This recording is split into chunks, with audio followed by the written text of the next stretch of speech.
Hey guys, welcome back to the channel. So today I'm happy to introduce a new style video to you guys, and what I'm going to be calling this style video is what's inside and tearing down parts. Now what I'm going to be doing in this style video, guys, is simply taking a part like this. This is a wheel bearing that we took off of a Ford Ranger that we made a video on. There will be a video replacing this on the vehicle, and once we take off the old used parts that are damaged and are destined for the junk pile, I figure why just throw them away. Let's tear them apart and let's see what's inside of them. Maybe we can find the fail pattern and just talk about weaknesses and strength and what I commonly see fail on certain parts. But the main premise is going to be just basically to see what's inside of them. Like in this particular instance, let's tear apart this bearing here in a split-second view, and well, look at that. We already have three pieces, guys. We have some bearings here, we have a hub, and we have a flange. So that's what the series is going to be about, ripping parts apart. Now this one obviously has already been ripped apart, and if you guys didn't guess, that is going to be the first video on this series of videos. I've already gone ahead and torn this one down here, so in the intro you will see it torn apart. However, we are going to show you in the next clip how we go about tearing this apart, what causes these to fail, and what the weaknesses and stress points are, and why this particular one failed. Now, with that said, guys, if you guys haven't subscribed to the channel, hit the subscribe button down below, smash that like button. It definitely helps the channel out. And without further ado, let's go ahead and tear into this wheel hub bearing and see what's inside. We are at the press at the shop, guys. Now before we go ahead and tear this thing apart, I wanted to show you guys how these are basically made. Now this is not that different from a press and bearing. They just take the concept and make it a little bit easier. Now obviously this one has a flange, it gets bolted on. The way these are manufactured is they make a flange, you guys can see it's a two-piece. They press the wheel bearing inside of the flange, and then they put the hub front on it. And after they do that, they install your wheel speed sensor right here in the flange. It's all internal and built. You cannot service these. The only way to service them is take it off, replace it, throw this part away. So typically these never really get torn apart or anything. But we're gonna go ahead and tear this apart now. I can't cut this in half or do anything fancy like that, guys. We don't have those types of equipment here at the shop. But what I'm gonna do is press out this hub face. I was gonna just use my hub puller to pull it off, but I found that it's very hard to vise this, so I can't really do that safely without possibly launching this across the shop and hurting myself or damaging something. So we're gonna use our press to push out the hub face right through here, and once we get that off of there, we're going to go ahead and show you guys what's inside. Now I'm gonna set it up on my vise. I will show you guys the vising process, or the press process, I'm sorry, I should say. I don't know why I keep saying vise, but I'm gonna go ahead and use my press here. I'm gonna set it up, and then I'll press it out live for you guys. I'll record that portion of it, and we'll just see what's inside. So we have our bearing viced up. I figured I would just show you really quick how I'm doing this. What I did was I found an adapter. Now I just have random pieces of metal like sockets and things that are pretty strong, and I centered that in the center. Now this thing fit perfectly. It's a little bit bigger than the diameter of the hub face that we're going to be pushing out. So I put that on there, and then I just put a steel plate in between to take up a little bit of room there, increase the surface area, and we're going to go ahead and press it out. Now I'm going to set you guys pretty far back here. Let me see what's the best angle. I would say right about there. And this can be kind of loud, so you know, let's just see what happens. Alright, so this one here actually just broke free. I don't think this is going to shoot out, so I'm going to just come in here and lightly press it out. And I'm going to hold my hub face. Now typically, you don't want to do this on the press, guys, because if this shoots out, you can hurt your hand. But I want to preserve the bearing. Like I said before, all the loud noises happen. I want to preserve this bearing so you guys can see. That's why I put my hand underneath there. Now that we have everything torn apart, let's go ahead and get everything on our bench, and I'll show you guys the inner workings. I was getting ready to head out to the bench and show you guys the inner workings of this. However, I realized there's actually one more piece, which is this outer bearing here, or the inner bearing. I'm gonna go ahead and press that out as well, guys, just to get that out of the way, because I want to give you guys a complete teardown video. So what we're going to do is just set this up on our press, just like we did earlier, and we are going to press out our wheel bearing. Now I'm just going to use the same adapter. It should pop it out. Let's see if this will fit in there nicely, and it does. And now that we have it centered up, all you got to do, and I hate this part of it, you just pretty much push your shop press down. If you're fortunate enough to have an air powered one, life is easier, but I just have this manual style.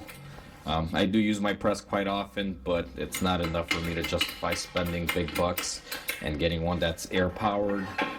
So what we're gonna do here is go ahead and press this out as well. Now this is going to come out as a whole bearing assembly, just like that. It just popped out the whole bearing. Now that we have everything here fully disassembled, and I'm going to grab our bearing piece here, we are going to go ahead and take this to the bench.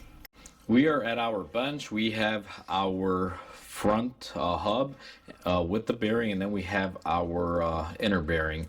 The last piece is going to be this ABS wheel speed sensor for us to tear off. That's about as in-depth as I'm going to go. I'm not going to go to the point where we tear this bearing apart here, because technically you can't take that off. However, it'll look just like that one there, so I'm going to skimp that portion of it, guys. Now we're going to take this Allen head socket and make sure it's fully inserted. This ABS speed sensor may or may not come off. I have a feeling this is going to just break and then it's going to be seized in there, but let's give it a go. And much to my surprise, that actually came off. I find when you have these Allen heads on here, they don't come off. And let's see if this ABS wheel speed sensor is going to come off. Sometimes they get frozen in there, and I'm really not going to go too crazy with it trying to extract it. Let me see if I can just wiggle it out here. So, well, okay, seems to be coming out. I'm actually very surprised, because by the look of this bearing, I never would have expected that to ever want to come out of there. So now that that turns, I'm just going to take my flathead here, see if I can push it outward as I move it around here. Maybe that'll get me in. And that's not, it seems to be stuck in there. Let me see if I can just push it here from the inside. Now, you don't want to do this if you're actually replacing this, guys. I know most people won't. It'll be a bearing assembly, but we're going to help this out here by tapping it out. Now, the fact that this is loose still mystifies me, and it's not going to come out. I'm pretty sure it's seized in there. There's some rust that is pushing in on the shaft, and it's not going to allow it to come off. Let's give it one more go here. Maybe we'll get lucky, because I do see a little bit of it popping upward, but not a whole lot. Let's just try one more thing here.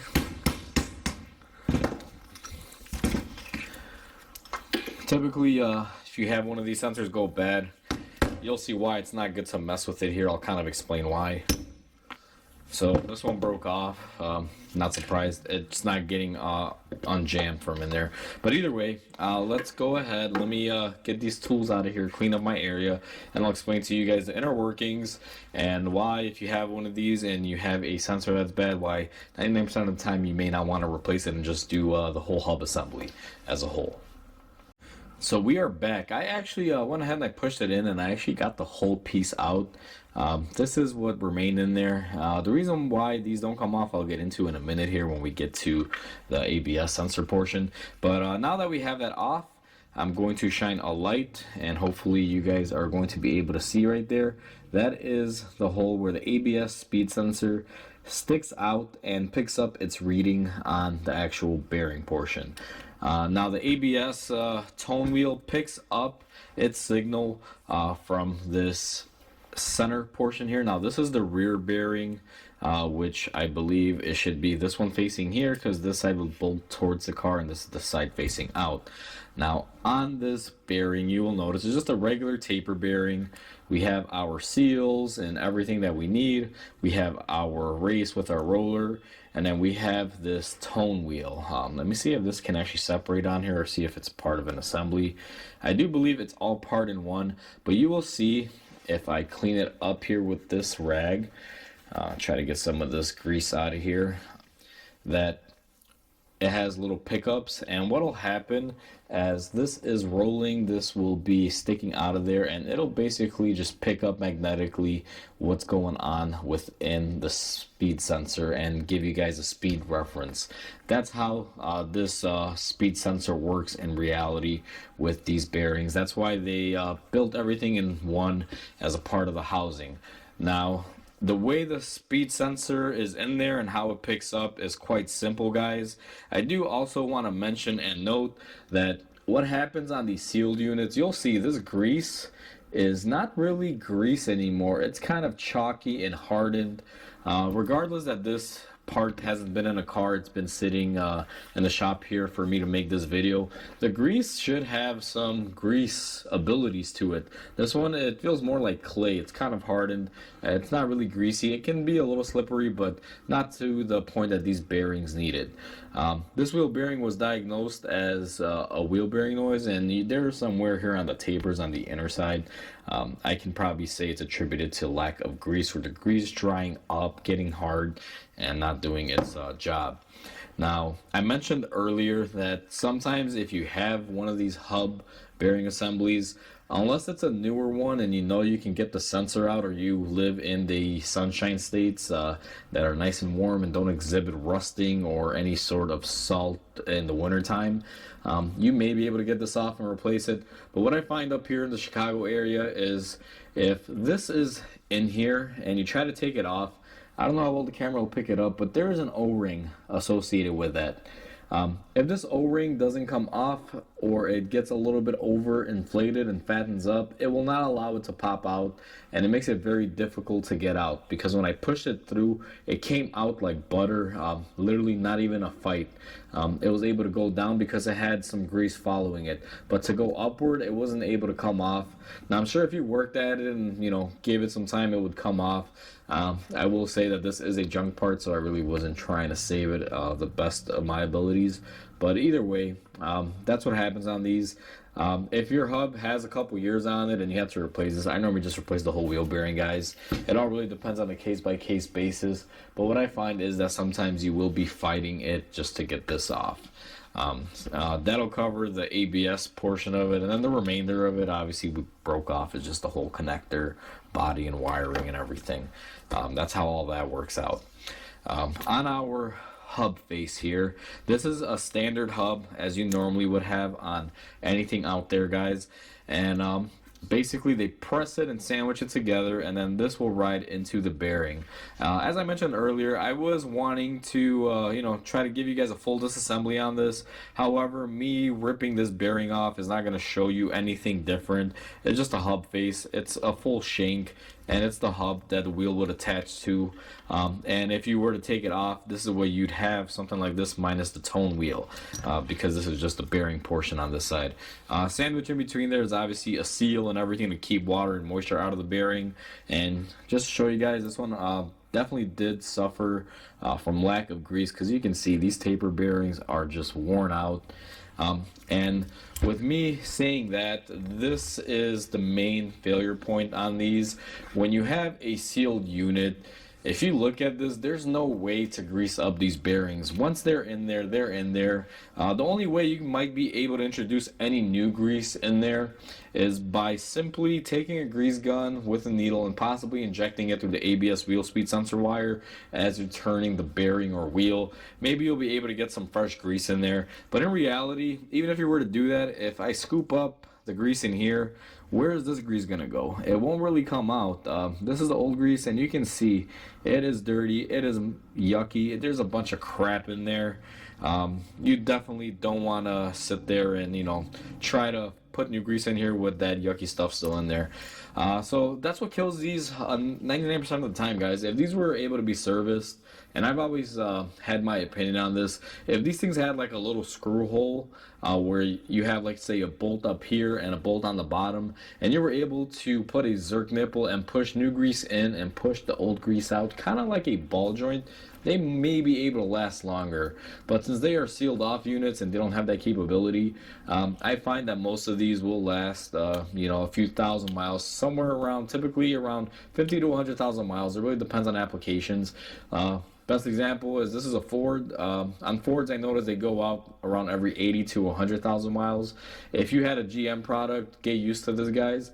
If the bearing doesn't go bad, the ABS pickup will go bad, and you won't be able to get a wheel speed sensor reading, and then your ABS will activate. So if you have a GM product, Trailblazer, Chevy Van, 25, 1500, 3500, any sort of pickup, you guys are probably very familiar with replacing these quite often.